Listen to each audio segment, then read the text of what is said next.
Good morning, everybody. Students, you have already read this chapter, India, Size and Location. So I would like to revise this chapter once again. India, Size and Location.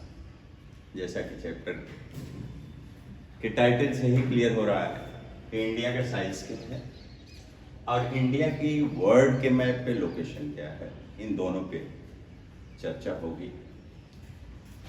तो ये chapter पीछे भी आप पढ़ते आ रहे हैं, primary में देखा, जूनियर में देखा और फिर तीसरी बार आपके सामने आ रहा है।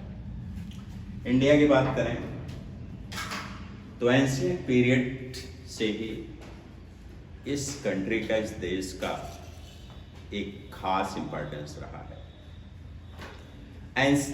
और अलग अलग टाइम पे अलग अलग नामों से जाना भी जाता रहा।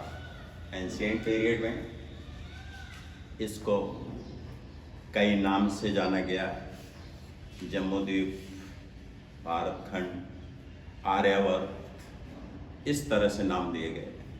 मेडिवल पीरियड में it had been renamed as Hindustan, और जब अंग्रेज आए तो इन्होंने इसको नाम दे दिया इंडिया। हमारा एंशिएंट पीरियड, हमारा मेडिवल पीरियड हिस्ट्री के पॉइंट ऑफ व्यू से बहुत रिच है, बहुत इंपॉर्टेंट कंट्री था, बहुत ही प्रॉस्परस कंट्री था। एंशिएंट और मेडिवल पीरियड, दोनों पीरियड में इस कंट्री को गोल्डन बर्ड कहा जाता था।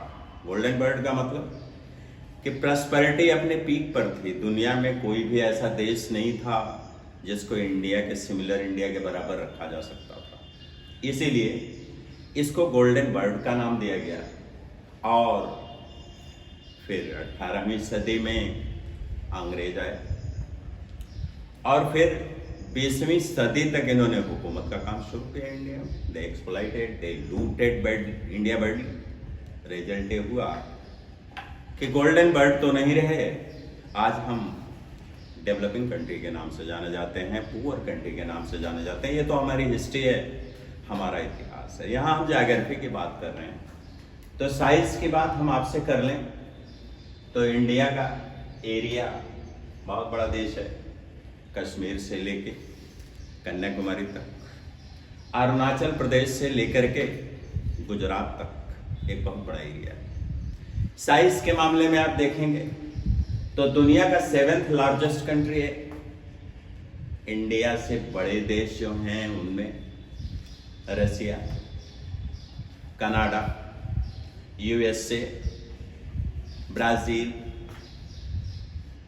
चाइना और ऑस्ट्रेलिया, ये कंट्रीज इंडिया से बड़ी हैं। उसके बाद 7th लार्जेस्ट कंट्री इंडिया आता है।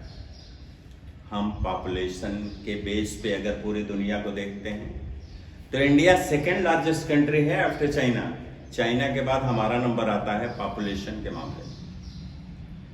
यहाँ साइज हमने आपको बताया, इसका एरिया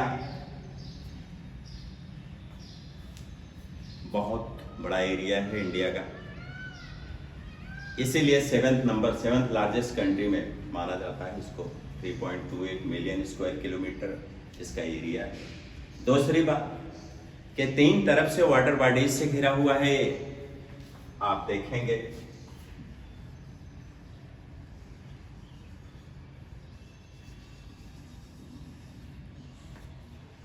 वेस्ट में अरबियन सी है, ईस्ट में बे ऑफ बंगाल है और साउथ में इंडियन ओशन है।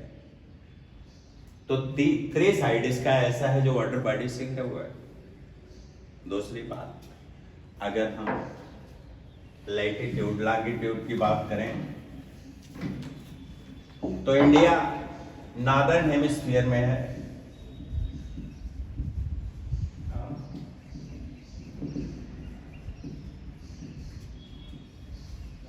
इक्वेटर हमारे ग्लोब को 2 पार्ट में डिवाइड करती है। टॉप के पार्ट को नॉर्दर्न हेमिस्फीयर कहा जाता है, बॉटम को साउदर्न हेमिस्फीयर कहा जाता है। तो इंडिया का लोकेशन लैटिट्यूड के पॉइंट ऑफ व्यू से पूरी तरह से नॉर्दर्न हेमिस्फीयर में है। ये है इंडिया का साइज। इसके बाद बात करें कि बहुत बड़ा देश है, बहुत बड़ी कंट्री है। आप टाइम जोन देखेंगे तो अरुणाचल प्रदेश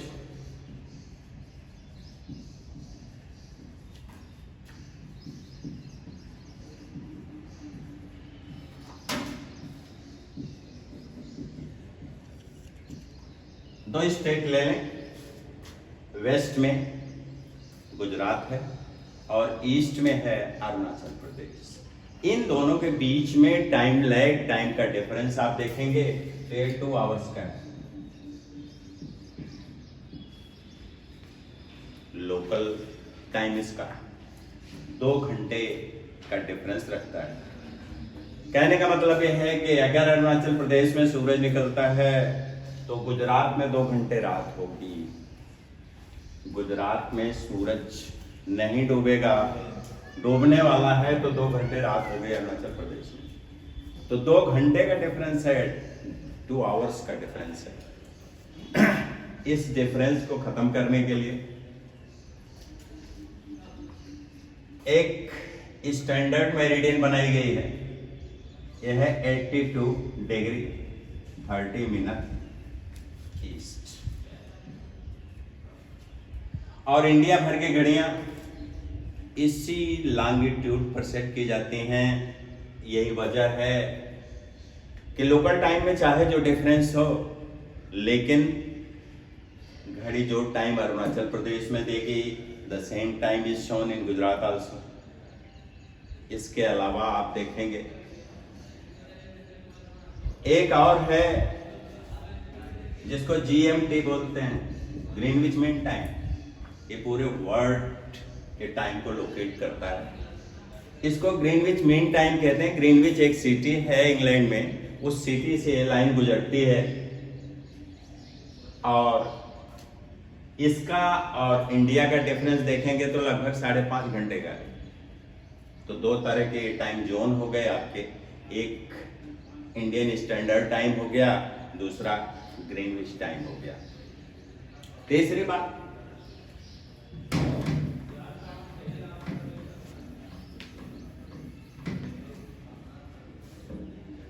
एक और इंपॉर्टेंट लाइन है जो इंडिया के बीचों बीच गुजरती है। लैटिट्यूड में उसका नंबर है 23 डिग्री एंड 30 मिनट नाउ।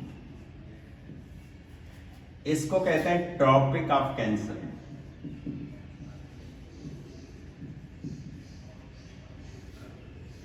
ये लाइन आपके नियरेस्ट प्लेस इलाहाबाद से होकर गुजरती है और इंडिया को लगभग 2 पार्ट में डिवाइड कर देती है।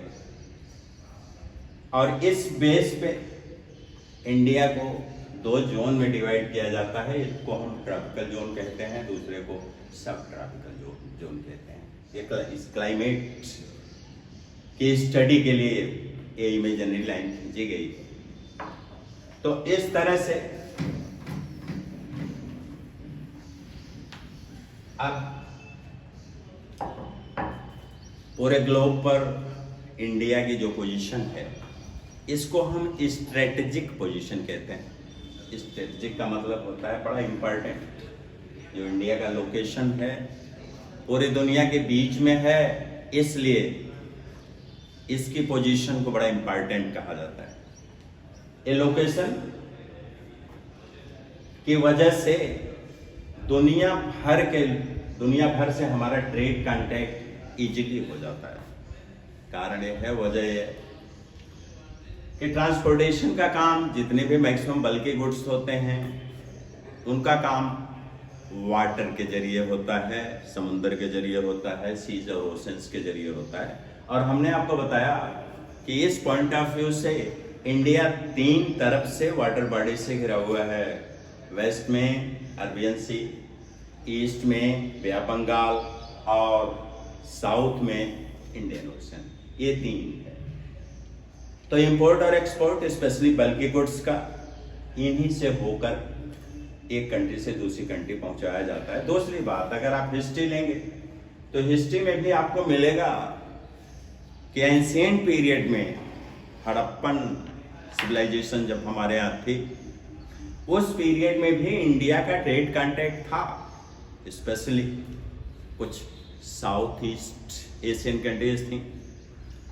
वह नॉर्थ वेस्ट में इराक था, जिसको हिस्ट्री में सुमेर कहा जाता है। हमारे एंशिएंट पीरियड में भी ट्रेड का रिलेशन बाकी दुनिया से था।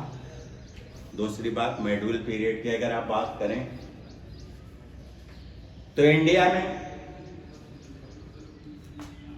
जब हमारे यहाँ मुगल गवर्नमेंट थी, उस पीरियड में बहुत सारे ट्रेवलर्स आए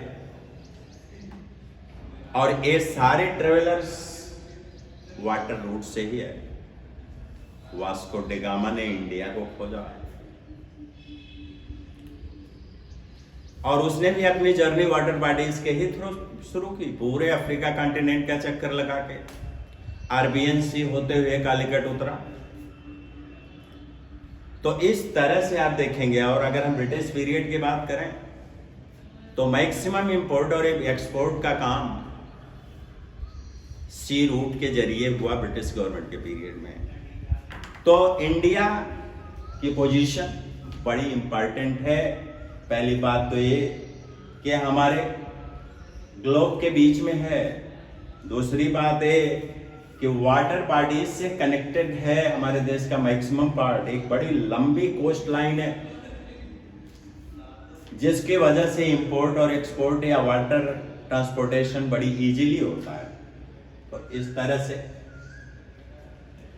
हमने आपको जो इंपॉर्टेंट चीजें थी इंडिया साइज एंड लोकेशन में उसको बताया। अब यहां हम आपको कुछ क्वेश्चन दे रहे हैं, कोशिश करिए इनका आंसर आप ले लें। और एक चीज और, एक इंडिया का मैप ले लेंगे और उस मैप पे कुछ इंपॉर्टेंट चीजें शो कर देंगे। जैसे इंडिया का लोकेशन, इसका साइज। तो मैं एक मैप ले लीजिएगा, मैप पे इंडिया से रिलेटेड जितनी चीजें हैं उनको शो कर देंगे। That's all, thank you very much. कितना हो गया?